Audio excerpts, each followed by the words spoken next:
केस कापायचा दिवस. सकाळी बाबा हात धरून मला गावातल्या आजोबांच्या सलूनकडे घेऊन जायचे. रस्त्यावरून चालताना मी नेहमी एकच गोष्ट सांगायचो, बाबा जास्त बारीक करू नका हो, मित्र खूप चिडवतात. अरे काही नाही, तू एकदम हिरो दिसशील.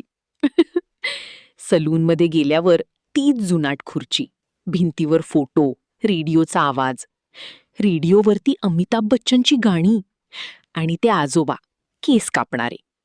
ते एक लाकडी फळी खुर्चीवर ठेवायचे. चल बाळा, वर बस, आज तुला एकदम हिरो बनवतो.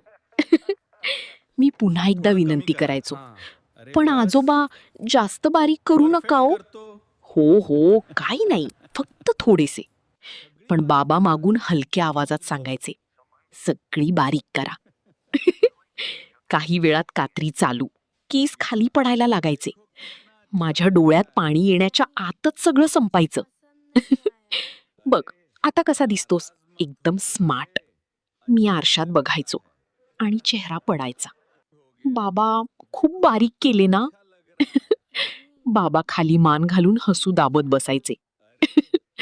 आणि मी मनात म्हणायचो, पुढच्या वेळी नक्की सांगणार, पण तरीही पुन्हा तेच होणार. तुम्ही सुद्धा बाबांसोबत केस कापायला जात होता का? कमेंटमध्ये नक्की सांगा आणि आपले पेज फॉलो करा.